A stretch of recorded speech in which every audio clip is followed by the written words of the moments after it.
You giggle when you text, which is a 24/7 addiction. Well, at least it's not a migraine-inducing typewriter hammering into my head. If you've not been living under a rock, then you have surely heard a thing or two about Netflix's smash hit, Wednesday. The show captivated young viewers while taking the older viewers on a nostalgic trip to the prime days of the Addams Family shows. Like any other fun-to-watch coming-of-age TV series, Wednesday is littered with so many tiny and seemingly insignificant details, most of which you would miss if you take your eyes off the screen for even a second. In this video, we will highlight everything that you might have missed while watching Wednesday. Let's get started. Now follow me. I need to know more about this crackstone. So we have a meeting house to break into. The Canoe Names. OMG, you look perfect! Only thing, where are your whiskers? In the second episode of the show, the Nevermore students participate in a Poe-Cup race that takes a sly dig at the canoe race from Harry Potter and the Goblet of Fire. However, we couldn't help but notice that the names of the canoes sounded oddly familiar. We bet you probably did not realize that the canoes Wednesday and the others used are all named after Edgar Allan Poe stories, and as you will see, the names go a long way to reflect something about the teams piloting them. Xavier and the Gorgons use the Cask of Amontillado, which is a story of Montresor, an Italian nobleman, and his quest for revenge on his rival, Fortunato. Xavier and his teammates put on a clown makeup and wear a jester's hat just like Fortunato did, a very practical choice since the Gorgons have to keep their heads covered. Wednesday is on Eden's team, which is made up of werewolves, and they use the black cat. This canoe shares the name of a story about an alcoholic narrator who kills his cat in a drunken rage. This was kind of a reflection of Enid, who is late to the wolfing out party. The Sirens, who were the former champions, pilot the Gold Bug, and they are led by Bianca. Obviously, this is a no-rules game, so the waterborne creatures were definitely bound to always win. This canoe is a reference to the creature that holds the key to a hidden treasure. Definitely a fitting canoe for the cheating winners, but if you look closely, you can also see a skull face like on the canoe's prow. This is a nod to the fact that in the story, the Gold Bug had to be placed in the eye socket of a hanging skull. The last canoe is the Pit and the Pendulum. This is definitely Edgar Allan Poe's most macabre story, which is the most fitting choice for the vampires. This story narrates the torture that a prisoner of the Spanish Inquisition endures after he is condemned to death. In this scene, you will see that the vampires wore hoods to protect themselves from the sunlight and also had masks over their eyes, just like that of the Inquisition officers. My appetite eludes me, Mother. The same way the truth eludes you. Wednesday's values. It takes a special kind of stupid to devote an entire theme park to zealots responsible for mass genocide. Wednesday's Addams did not try to hide her dislike for the Pilgrims. In the scene where she runs away from her therapist, she makes her way to a coffee shop where she dives headfirst into a fight with some annoying Pilgrim boys. If this is your first Addams Family movie, you would not have picked up on the fact that Wednesday's hatred for Pilgrims is more deeply rooted in the character than you think. This brings to mind a couple of scenes from the 1993 Addams Family Values movie. In this movie, Wednesday and Pugsley are sent to a summer camp. Just as she shows us that she actually cares about people, the situation turns, and she causes a stir during the camp's Thanksgiving play. She even calls out the Pilgrims for how their ancestors treated the Native Americans during the Age of Discovery. Longtime fans of the Addams Family movies can certainly appreciate this reminder that Wednesday is not a fan of Pilgrims. Wednesday! Are you okay? Eugene is in the woods. He's in danger. The Ravens. I'm not above breaking a few fingers.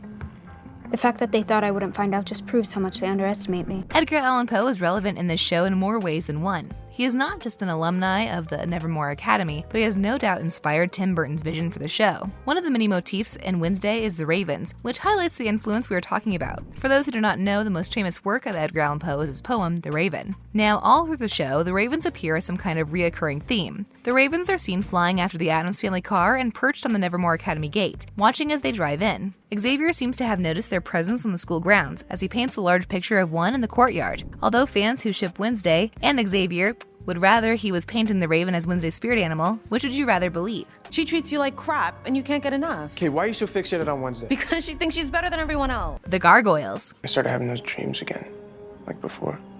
Was the monster in them? No, but I could...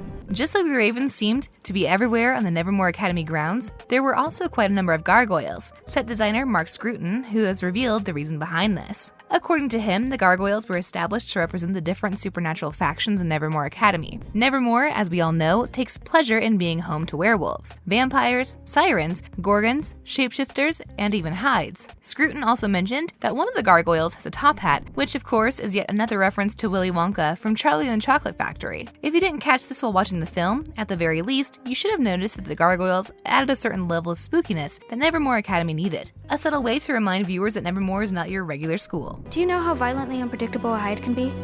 What was your plan to have Xavier committed before he could turn on you too? Wednesday? Films in the show. Things sneaked a peek at his assignment. But if you're not interested, No! Oh my god, thank you! You're the best. With Tim Burton as an executive producer, a few references to his other works were sneaked into Wednesday, and we didn't expect anything less. The first thing we noticed was the references found in all the shops in Jericho, like the coffee shop where Tyler works. There are drawings on the walls that reference weather vanes, a nod to the headless horseman of Burton's Sleepy Hollow. Another drawing on the wall looks awfully similar to Willy Wonka's top hat from Charlie and the Chocolate Factory. Then the front of the florist shop, the cobbler store, and even the thrift store are all references to the Charles Addams cartoons. We see another hidden reference to the principal's office. There is a shrunken head on Principal Weem's table, which gives a nod to Burton's fantasy/horror comedy Beetlejuice. We also notice that some crew members have a cameo. In the scene where Wednesday's therapist finds out that she has run away, she follows her outside. Beside her is the window of a real estate store that mentions Miles Miller and Alfred Goh, who are the show's creators. Also, Harper & Co. and Tesla are on the window, and references to Tommy Harper and Natalie Testa, who are the show's co-producers. You're under arrest for the murder of Garrett Gates. Do the right to remain silent. Anything you say can and will be used against you in a court of law. Girl Scouts. This is the greatest moment of my entire life. Admit it, you kind of got into the whole school spirit thing.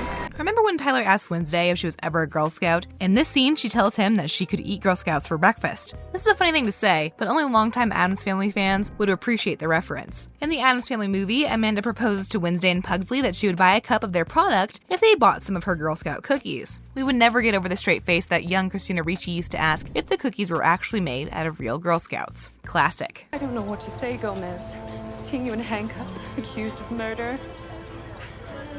I've never loved you more. Ophelia Hall. I'm gone for a few days, the place gets trashed, and Thing almost dies.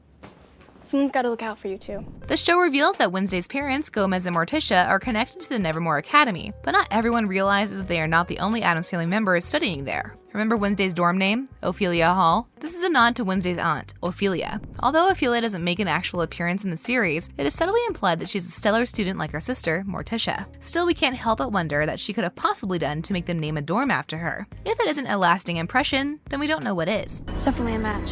What were you doing out here? Collecting specimens. This place is ground zero for horny gypsy moths. Charles Addams.